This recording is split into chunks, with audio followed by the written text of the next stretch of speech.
Muito boa noite, meus queridos irmãos.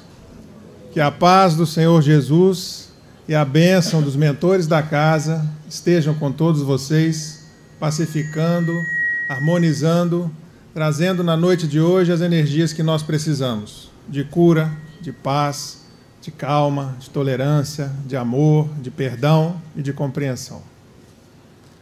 Eu sou médico, acupunturista, terapeuta e escritor. Eu sou espírita há mais ou menos 20 anos. Eu nasci num lar católico e a minha mãe tem problemas psiquiátricos.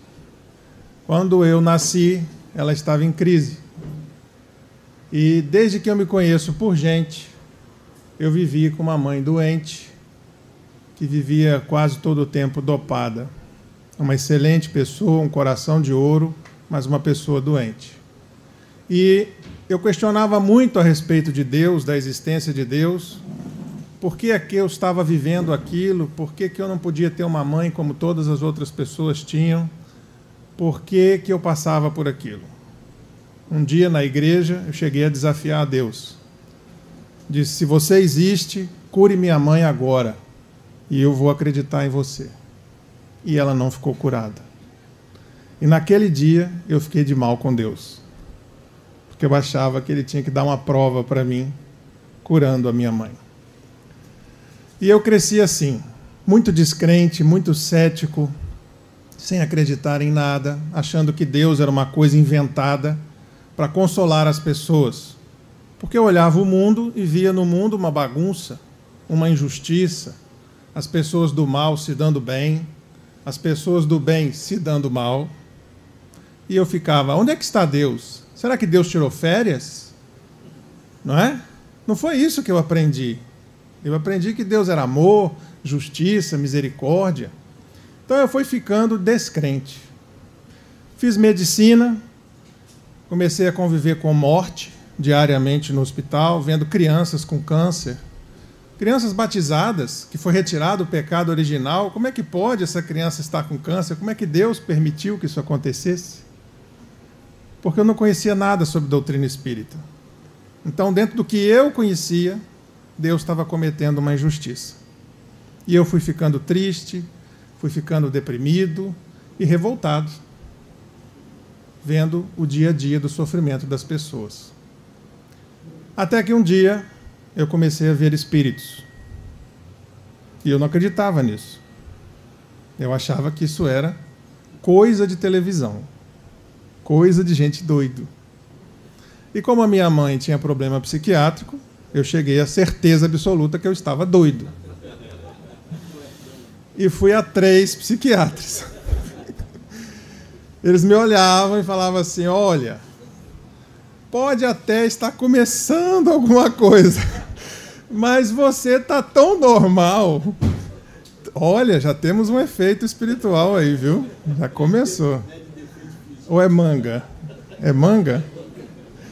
Então, me passaram Lexotan para me acalmar. É claro que se estivesse vendo o que eu estava vendo, tinha que... E vamos observar.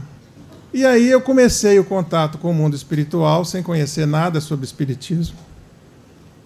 Fui parar num centro espírita e lá eu recebia o esclarecimento e o tratamento espiritual, para que eu entendesse o que estava acontecendo.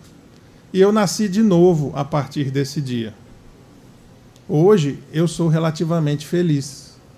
Eu tenho problemas, eu fico doente, a minha família tem um monte de problemas, mas hoje as coisas fazem sentido para mim graças à doutrina espírita.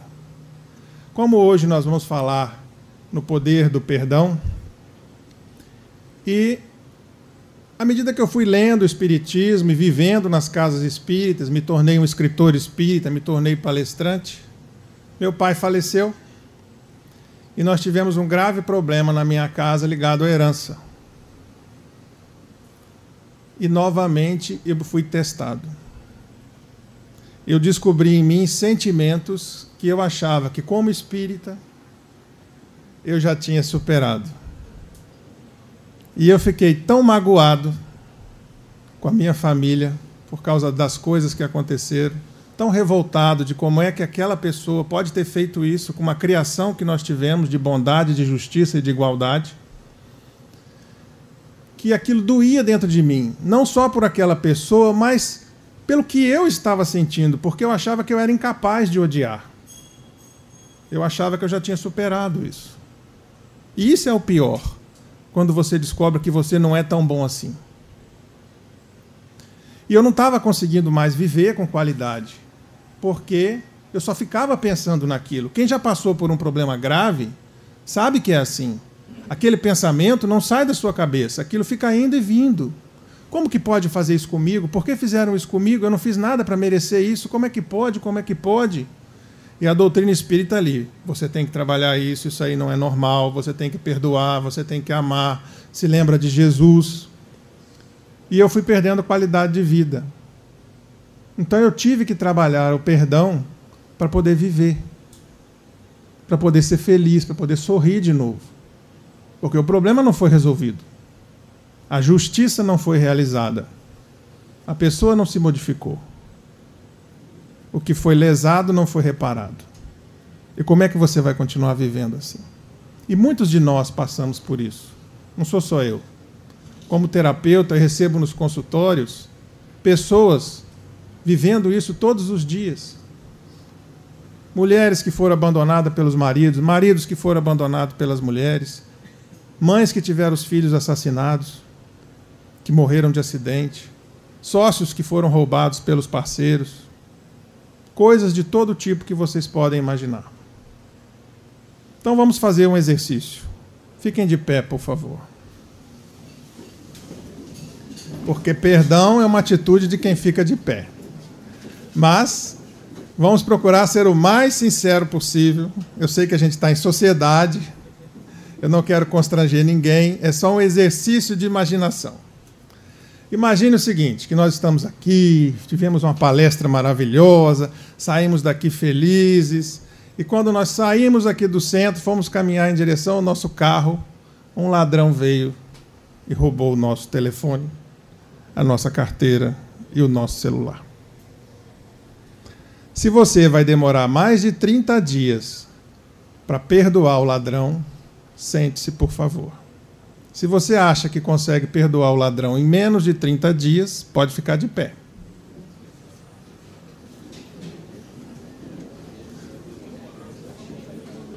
Aí, você dá aquela suspirada, entra no carro, é um drogado, eu compro outro, documento eu tiro de novo, né? E quando você chega no seu carro, o seu carro também foi roubado.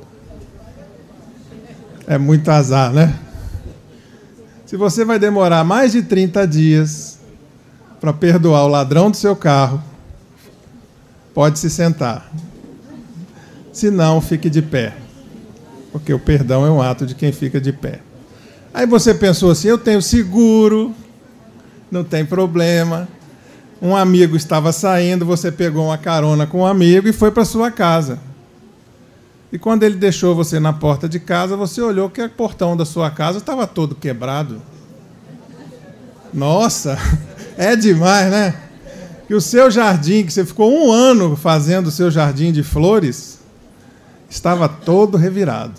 A porta da sua casa estava arrombada. E quando você entra na sua casa, os sem-teto invadiram a sua casa. Você é espancado e jogado porta fora na calçada. Se você vai demorar mais de 30 dias para perdoar o sem-teto, sente-se, por favor. Se não, fique de pé. E aí, saindo dali, você pensa assim, não, eu vou na delegacia, vou fazer um boletim de ocorrência, vou entrar com uma liminar, o juiz vai vir e vai botar esse pessoal para fora e eu vou ter reintegração de posse, eu vou receber minha casa de volta. E quando você está indo em direção à delegacia, vem um amigo seu e diz assim, eu sinto muito.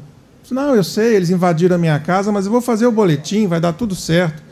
Não, eu sinto muito, porque quando eles invadiram a sua casa, eles mataram a pessoa que você mais ama. Se você vai demorar mais de 30 dias para perdoar a pessoa que matou a pessoa que você mais ama, fique de pé. Eu estou em pé porque eu sou palestrante, tá, gente? Eu já tinha sentado há muito tempo. Então, a gente vê... Podem se sentar, quem ficou em pé. A gente vê que não é fácil. Às vezes demora 10 dias, às vezes demora 10 meses, às vezes demora 10 anos, às vezes demoram 100 anos. Porque nós somos seres eternos, imortais e já vivemos várias vidas. Então, às vezes, perdoar quem nos magoou, quem machucou os seres queridos que nós amamos, pode demorar séculos. Há espíritos que buscam vingança há séculos. Porque em vidas anteriores, nós fomos os agressores. Nós os machucamos. Nós os lesamos. E não lembramos mais. Ah, mas não é justo eu lembrar mais sobre isso. Porque perdoar é uma coisa individual. Depende de cada um, depende do que aconteceu. Imagine aqui, vocês estão sentados nessa palestra, entra uma pessoa atrasada, acha um lugar entre vocês, e na hora de passar, dá aquela pisada com salto no seu dedão. Você se controla porque está no centro espírita, faz aquela cara de irmão fraternal, assim, né? A pessoa bate no teu ombro e fala assim, tudo bem? Você fala, tudo bem, entre os dentes, mas fica só pensando, aí nem presta atenção na palestra mais, fica assim, por que ele escolheu para sentar do meu lado?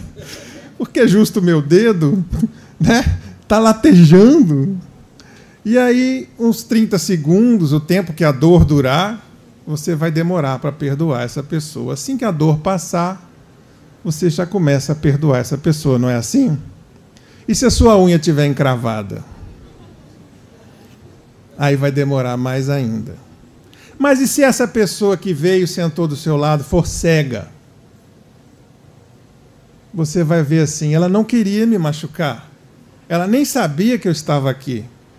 E você vai perdoar ela com muito mais rapidez, não vai? Então, você está no trânsito, agitado, passa aquele carro por você, quase bate. Ou então derruba até o seu retrovisor, você perde a paciência e vai atrás da pessoa. Às vezes sem razão, né? Porque se encontrar com ela não sabe nem o que fazer. Ou pode acontecer até uma desgraça nessa hora do trânsito. Mas aí você cola o carro com a pessoa e já prepara para dar aquele louvor fraternal para o seu irmão. E ele fala assim, minha mãe está aqui dentro e está morrendo, eu preciso chegar na emergência. E talvez você pegue o seu carro e vá até na frente abrindo o trânsito para ele. Porque você viu que ele não tinha intenção de te machucar. Que ele estava fazendo aquilo por um motivo de força maior. Não é assim? Então, o perdão depende muito da gente, do sentimento que a gente tem, do modo como você encara aquilo que te aconteceu. E se você não perdoar, o que acontece? Primeiro você tem que se magoar, não é? E a gente se magoa quando a gente se sente machucado, quando a gente se sente ofendido. E tem gente que é especialista em não deixar a ferida secar. Né? Foi machucado, faz 30 anos, e toda vez que encontra com alguém, fala assim, você não sabe o que aconteceu. Fulano fez isso comigo. E fez isso, e fez isso, e fez isso. E à medida que vai falando, vai se lembrando daquilo e vai sentindo tudo de novo, como se tivesse acontecido ontem. Eu atendi uma moça que chegou e disse assim, meu pai bebia. Meu pai abusava de mim, me batia muito. E ela falou com tanta dor que eu olhei no corpo dela procurando as marcas. E eu disse, quando foi que teu pai te bateu? Ela falou, ele morreu há 30 anos. E ela vivia a dor como se ainda estivesse acontecendo. Em português, a gente tem uma palavra que é bonita, mas é triste. Chama-se ressentimento. Olhem só. Sentir novamente. Aquilo que te aconteceu, já aconteceu. Quem te machucou, não está machucando mais. A lembrança que você está provocando em você é que lhe causa dor. Toda vez que você lembra daquele fato, você ressente aquela dor. Então é igual criança. Tem criança que come meleca. Já viram? Tem criança que come casca de machucado. Tem sim. Toda criança tem a fase do porquinho. A fase que não quer tomar banho. Você tem quase que arrastar, não é? Lá em casa passaram por isso. Tem ainda uns resquícios ainda que a gente tem que ficar. Escovou o dente, tomou banho, botou desodorante, fez isso. Né, Bel? Aquela é a mãe, ela fica em cima lá. Eu sou mansa, ela que é a brava. Então, tem gente que fica abrindo ferida e a gente tem que deixar a ferida fechar. Não é inteligente ficar com a ferida aberta. Existe uma diferença entre arrependimento e remorso. Nós já vamos ver a diferença entre as duas. Mas o que diz o Evangelho segundo o Espiritismo? Diz assim: há uma tarefa bem mais difícil, bem mais louvável, que é perdoar aqueles que Deus colocou em nosso caminho, para nos servirem de teste em nossos sofrimentos e colocar a nossa paciência à prova. Porque não há nada mais difícil do que manter a paciência. E a palavra paciência também é uma palavra muito bonita. Porque, olha só, paciência, a ciência da paz. Porque a gente tem ideia que paz é você deitar numa rede e ficar sem fazer nada. Paz não é isso. A paz é um processo constante de se manter em equilíbrio. Para você ficar em paz, você tem que gastar energia para ficar em equilíbrio. Porque o tempo todo é como se você fosse um barco no mar. O tempo todo a vida te balança. Você é provocado com pequenas coisas e grandes coisas. Tudo tenta tirar a sua paz. E à medida que você adquire paciência, a ciência da paz, você se torna uma pessoa mais calma, consegue tomar decisões melhores, consegue pensar melhor. Porque tem gente que, desculpe a expressão, desculpe a ofensa do acenino, do jumento, né? Mas que parece um jumento, né? Você mexe com ele, pá, já dá o coice sem pensar. Bateu, levou. Tinha um companheiro de Belo Horizonte que dizia assim: eu sou ainda generoso. Bateu, levou, ainda leva uma gorjeta. Mais uma paulada ainda de brinde. Isso aí é quando a gente não tem reflexão. Quando você não para pensar se é o caso ou não de responder aquela agressão. Quantas vezes nós somos agredidos e não é sábio responder ou agredir de volta? Em família, principalmente. Em família, é melhor a gente se dobrar do que se quebrar. Eu vou repetir para que vocês guardem essa frase. É melhor a gente se dobrar do que a gente se quebrar. Então, muitas vezes, numa discussão, você vai estar certo e você vai se calar e vai concordar, mesmo você estando certo, em benefício do bem maior, em benefício do grupo. Porque se você pegar junto, firme ali, o fogo vai pegar e o bicho pega, e aí fica difícil voltar atrás depois. Porque não sei quem joga xadrez hoje em dia com esses eletrônicos, ninguém mais joga xadrez. Mas xadrez é um jogo de tabuleiro onde dois exércitos se encontram, o exército branco e o exército negro. O objetivo é tomar o rei. E quando você faz uma ameaça ao rei, você chama-se checkmate. E quando você dá o checkmate, você tem que estar preparado. Porque não tem como voltar. O checkmate é mate. Quando é cheque, é só uma ameaça. Mas quando é checkmate, acabou. Então, na família, quando você vai dar um checkmate, você tem que estar preparado para cumprir o que você disse. Senão você vai perder sua credibilidade. E como nós viemos com os espíritos mais complicados pertinho da gente, olha como é que a espiritualidade, Jesus é bonzinho. Porque se botasse o seu inimigo na casa do vizinho, você nem ia lá e levantava seu muro. Né? Você faria de tudo para evitar a pessoa que você não gosta, a pessoa que te provoca, a pessoa que te irrita. Mas a espiritualidade faz o quê? Coloca dentro da sua casa. E às vezes coloca dentro do seu ventre. Para que você não tenha como correr dessa obrigação, desse resgate, desse reencontro de vidas passadas. Então, às vezes, quando a gente entende a doutrina espírita, você começa a entender assim, fala, engraçado, eu conheço essa pessoa, ela não me fez nada, mas eu tenho raiva dela. O colega de Belém diz que tratou uma senhora que ela adotou 2 gêmeas, idênticas. E quando as 2 meninas foram para casa, pouco tempo depois ela foi procurá-lo e disse, doutor, eu não entendo, as 2 são idênticas. Quando eu chego em casa, elas vêm fazer carinho em mim. Uma, quando me toca, me dá ânsia de vômito. Eu não suporto ela. E é a que mais me dá carinho. Às vezes ela coloca flores no corredor para mim chegar. Pergunte aos espíritos, porque existe alguma outra coisa aí. Ela não me fez nada. E a resposta veio. Vocês são inimigos do passado. Ela está fazendo a parte dela e você está fazendo a sua?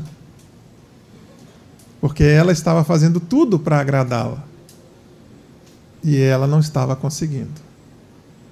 Então vejam que essas indisposições, essas antipatias que às vezes acontecem, elas às vezes têm uma explicação lá atrás. Mas isso não significa que a gente tem que ficar desse jeito. Difícil é aquela pessoa que cruza o braço e diz assim, eu sou assim mesmo. Quando a pessoa diz eu sou assim mesmo, ele botou uma pedra no assunto. Ele disse assim, eu não vou mudar, eu não quero mudar. Não é? Eu não estou pronto. Eu não sou um ser pronto. Se eu pudesse botar uma tabuleta no meu pescoço, eu ia colocar assim, desculpe o transtorno, estamos em construção. Eu sou um ser em construção. Desde que eu conheci a doutrina espírita, eu tenho buscado me aperfeiçoar como pessoa. Mas para que a gente possa se aperfeiçoar, primeiro a gente tem que se conhecer. Porque às vezes a gente não se conhece. A gente acha que se conhece. A gente acha que sabe quem a gente é. E é só na hora do problema é que o seu verdadeiro eu aparece. Então, às vezes, você pergunta a uma pessoa assim, teve um colega que perguntou para ti e para a sobrinha, disse assim, se um ladrão puxasse a sua bolsa agora e saísse correndo, o que você fazia? A sobrinha disse assim, eu saía atrás dele e ia até o inferno buscar aquele desgraçado, mas a minha bolsa ele não levava. E a tia disse, eu caía durinha na hora. E passado um tempo, o ladrão roubou a bolsa da menina. Sabe o que aconteceu? O contrário. A menina caiu durinha na hora. E a tia saiu correndo, dando bolsada no menino. O menino sumiu. Ela pegou um táxi, foi perseguindo o menino na rua. O menino sumiu no meio da rua. Ela acusou o taxista de ser cúmplice do ladrão. Então vejam que na hora que o bicho pega, a nossa reação é diferente do que a gente imaginava. A gente não se conhece. Quem diz que se conhece, ainda não deu um mergulho profundo. Porque nós temos várias camadas. Nem a mulher conhece o marido, nem o marido conhece a mulher. Ninguém conhece os pensamentos mais profundos de cada um. Então, à medida que você esvazia sua mente, como eu disse no texto do calendário,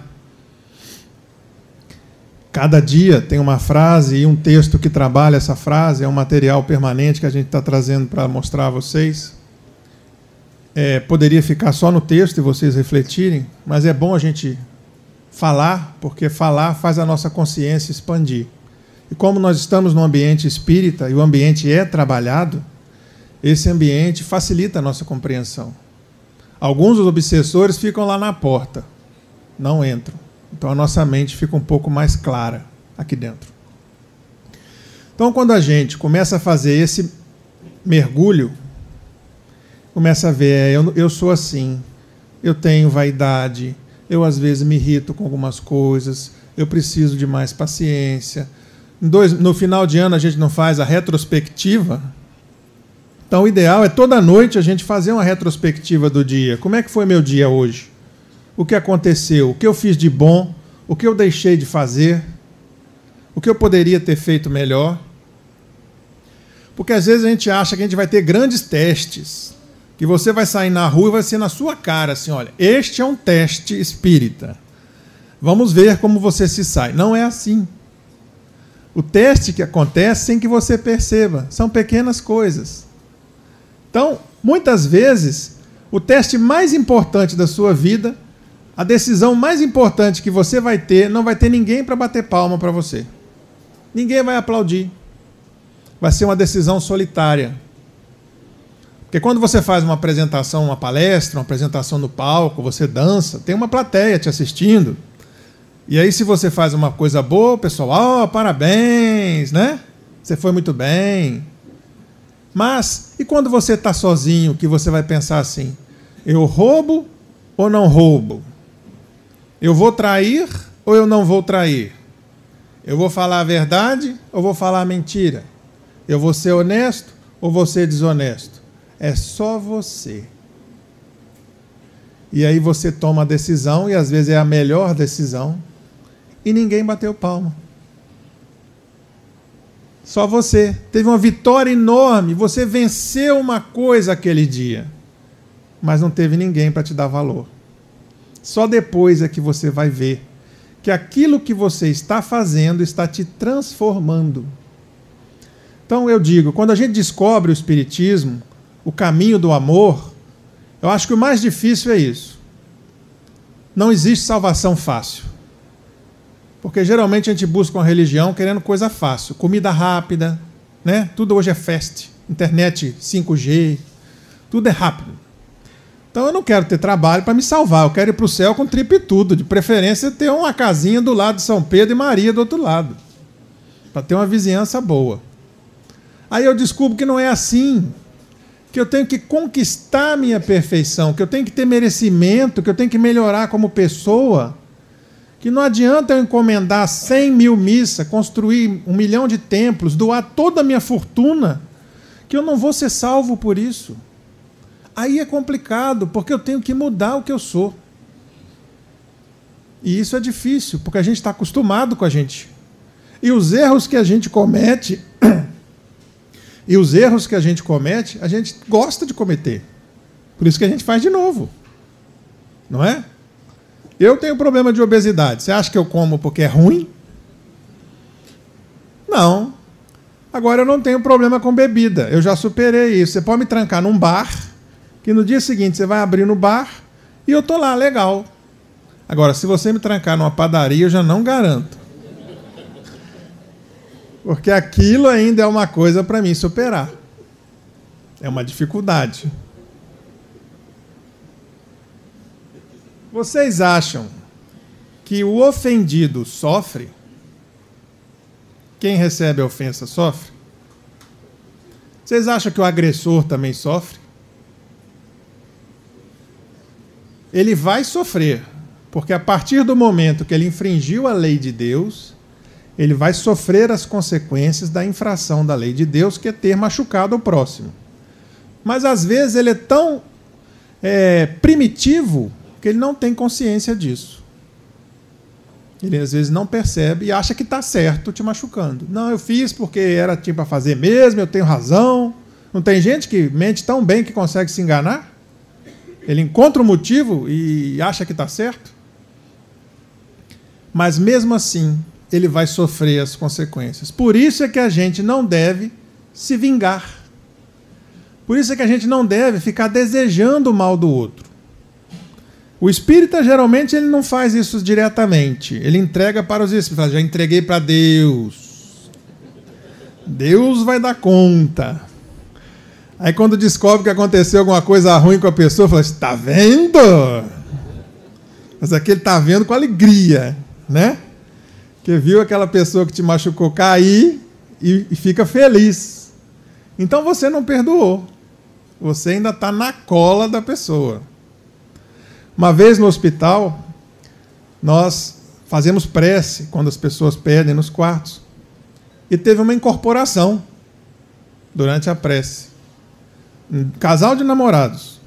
O namorado incorporou e queria pular no pescoço da namorada. E dizia assim para ela, olha o que ele fez comigo, olha para mim.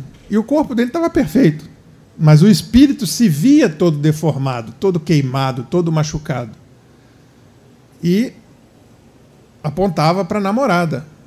E depois de muito custo, a gente conseguiu descobrir que ela tinha sido um senhor de escravos, ele era um escravo, o espírito, e que ela tinha matado ele no tronco e tinha vendido os 2 filhos dele. E que ele estava na cola dela todos esses anos. Ele não sabia mais o nome, ele não sabia a data, ele não sabia se situar, ele só carregava ódio. O ódio nos liga eternamente ao nosso obsessor, ao nosso endividado. Só tem 2 coisas que nos ligam para sempre: o amor e o ódio. Se você ama uma pessoa de verdade, e ela falece, ela atravessa para o outro lado, fique tranquilo, você vai se reencontrar com essa pessoa, porque o amor liga vocês para sempre. E o ódio também. Então, se você não se acertar em vida com aquela pessoa, ou tentar melhorar um pouquinho a situação de vocês, ou você cortar o vínculo de ódio com a pessoa, porque às vezes a pessoa te odeia, mas você não odeia ela. Não acontece isso? Tem gente que vigia a vida da gente mais que a gente. Está lá vibrando de ódio por você, mas você não está nem aí para ela, porque você não liga para aquela pessoa. O ódio dela não te atinge, porque você não está sintonizado, você não está na mesma vibração daquela pessoa. Aí você cortou a ligação. Agora, se você fica também com raiva, você fica conectado. E não é inteligente a gente se conectar com essas pessoas. Concordam? Então eu tenho certeza que hoje aqui, muitas doenças que nós estamos carregando são consequências de raiva, de mágoa, que fazem o quê? Quando a gente tem um desequilíbrio energético, o nosso perispírito, que é a forma espiritual que se liga célula a célula do nosso corpo, ele perde a ligação. E ele não controla mais aquela parte do corpo. Veja como é que a emoção nos perturba. Às vezes você tem uma alegria muito grande, tem uma diarreia, ou tem uma prisão de ventre. Por quê? Porque você perdeu o controle pela emoção e descontrolou o seu corpo. Tem gente que tem azia, tem gente que come demais, tem gente que come de menos. Agora imagine uma raiva constante, uma dor constante, uma mágoa constante.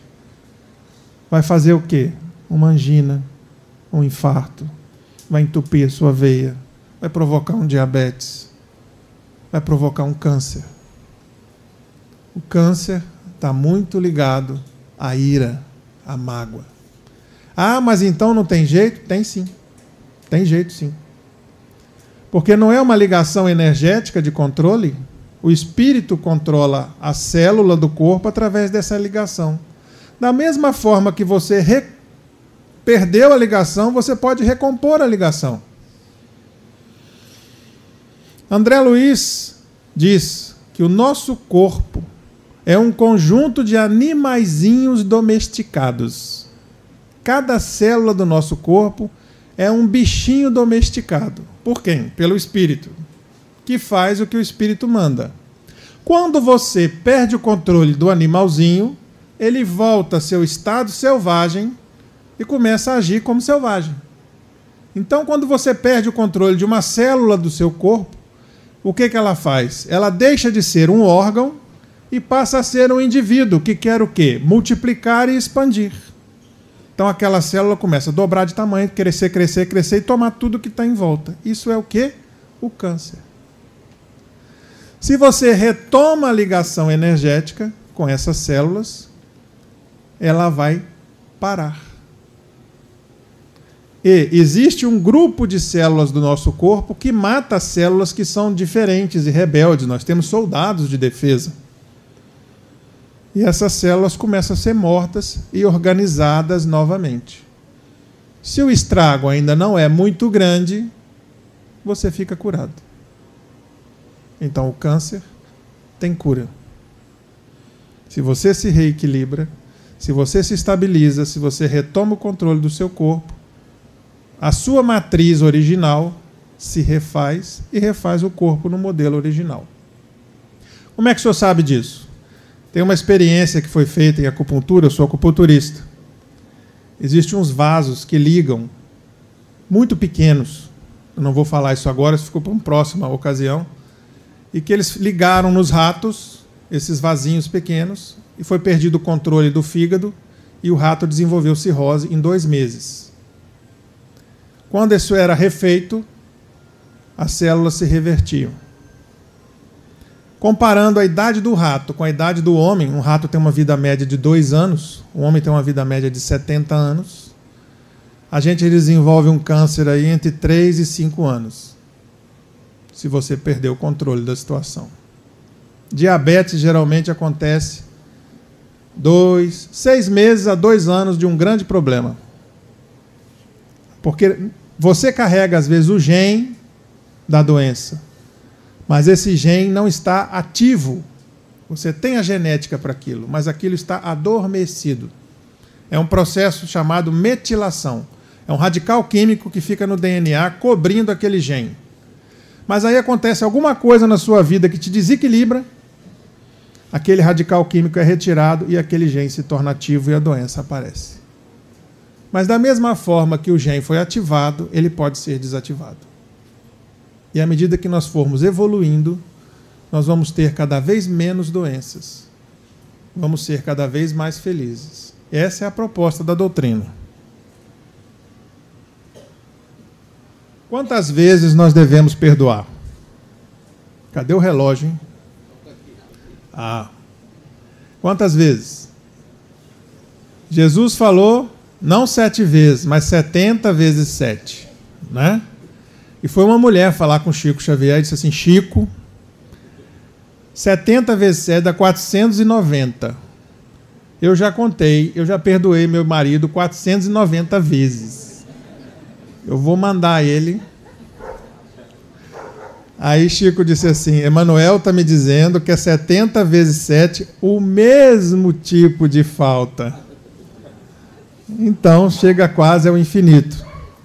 E vejam que essa situação de mágoa é tão forte, tão grave, que Chico Xavier, que eu acho que é uma das pessoas que mais amou no mundo, que mais se dedicou ao bem da humanidade, à tarefa de consolação das pessoas, ele tinha um cachorro, velho e doente.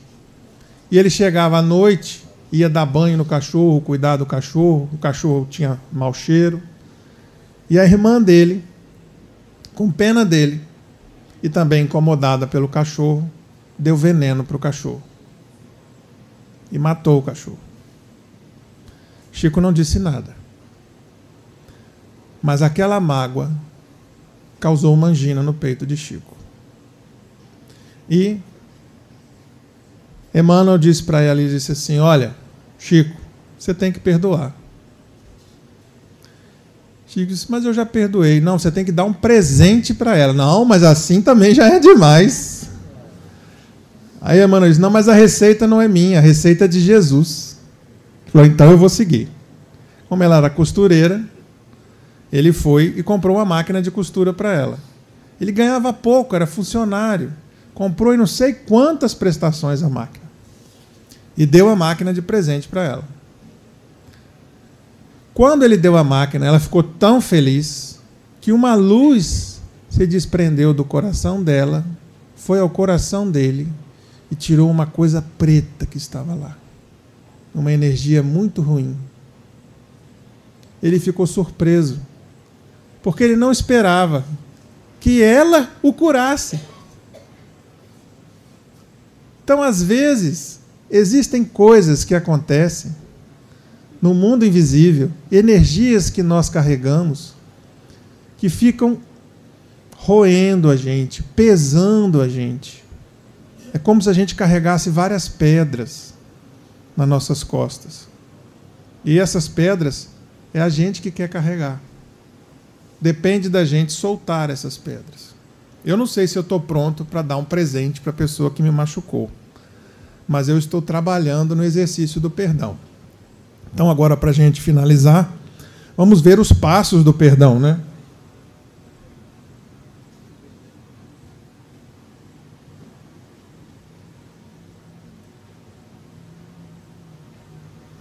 O primeiro passo do perdão é você avaliar o estrago. Então, você vai parar, vai pensar na situação e vai dizer o que eu estou sentindo a respeito disso. Eu estou sentindo isso, eu estou pensando isso, eu estou com vontade de fazer isso. Definiu. Agora, o que eu vou fazer a respeito? Vou trabalhar o perdão. Então, avaliei o estrago. Eu preciso entender, segundo passo, aceitar a imperfeição. Eu não sou perfeito. E a pessoa que me machucou não é perfeita. Se eu tivesse no mesmo nível espiritual dessa pessoa, talvez eu fizesse a mesma coisa. Lembra da história do cego que pisou no seu pé? Se ele tivesse visto o seu dedo, ele não teria pisado. Essa pessoa, se tivesse luz no coração, não teria te machucado, não teria te roubado, não teria te enganado. Essa pessoa ainda não está no entendimento do amor. Por isso é que ela te machucou. Porque se ela tivesse, ela não teria te machucado. E você tem que entender que ele não é perfeito e você também não é perfeito. E aceitar isso. Que as pessoas que você ama vão te desapontar um dia. Os seus amigos um dia vão te desapontar. Isso é normal. Nós estamos na Terra. Nós não somos máquina. Terceiro passo. Por que eu quero perdoar? Por quê? Porque é bom para mim. Eu vou me sentir melhor. Minha saúde vai melhorar. Eu vou voltar a sonhar. Eu vou voltar a fazer projeto. Vou voltar a ter gosto pela vida. Porque às vezes quando você está machucado, você perde o gosto pela vida. Nada é bom. Você pode estar no meio de uma festa, você não se diverte. Você não acha graça. Então, é bom para mim, e eu preciso perdoar, porque vai me fazer bem. Vai melhorar a minha saúde, vai melhorar a minha vida, a minha qualidade de vida. Eu quero viver, eu quero ter esperança, eu quero sonhar, eu quero construir. Eu quero aproveitar o tempo que eu tenho aqui na Terra. Então, eu preciso produzir. E quando a gente está assim, a gente não produz nada. A gente fica parado, paralisado. Deixar a ferida fechar. Para deixar a ferida fechar, eu já sei que o que abre a ferida é o quê? O ressentimento, não é? Então, para deixar a ferida fechar, eu tenho que parar de ficar lembrando aquilo. Mas eu não consigo parar de lembrar aquilo. Então, você tem que usar um truque. Qual é o truque? Não adianta dizer assim, eu não vou pensar... Imagine um cachorrinho aqui, bonitinho aqui. Imaginaram? Eu estou fazendo carinho no cachorro. Agora, não pense no cachorro. Não pense que tem um cachorro aqui. O cachorro continua ali, né? Então você dizer, eu não vou pensar no fulano, eu não vou pensar mais naquilo, não adianta. Você está pensando. Toda vez que você fala, não vou pensar, você está pensando. O truque é você desviar o seu pensamento. Eu uso o Pai Nosso. Comigo funciona. Quando aquele pensamento vem, eu começo a rezar o Pai Nosso dentro da minha cabeça, sem parar.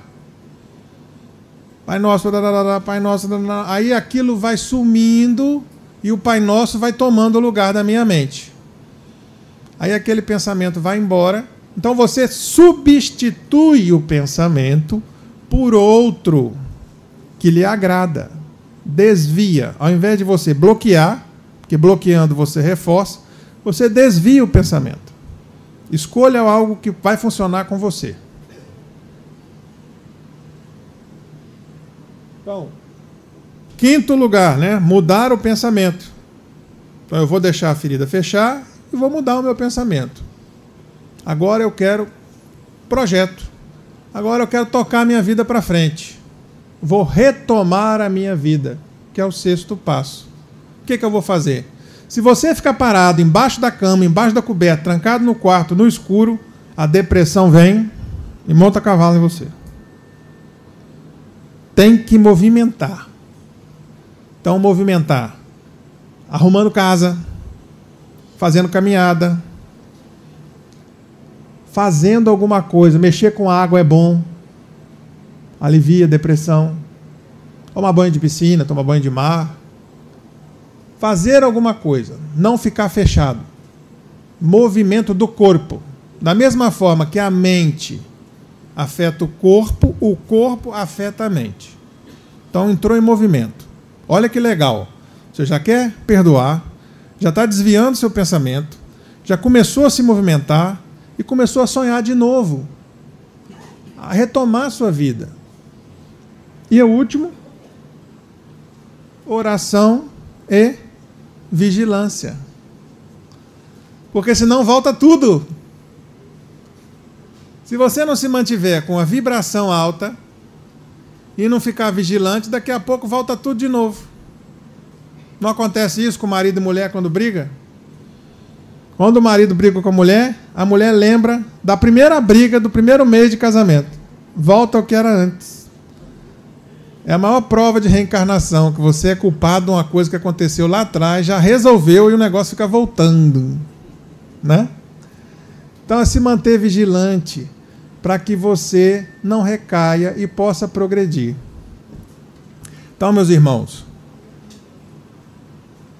agora nós estamos entrando em 2016. Tem um material para me poder mostrar ao pessoal? Traz para mim. Deixa eu mostrar aqui. Nós temos lá atrás, eu sou escritor, tem um livro azul de autoajuda chamado Na Dor, Levanta-te e Anda. É um livro que tem várias palestras minhas. Ajuda, economiza bastante terapia esse livro.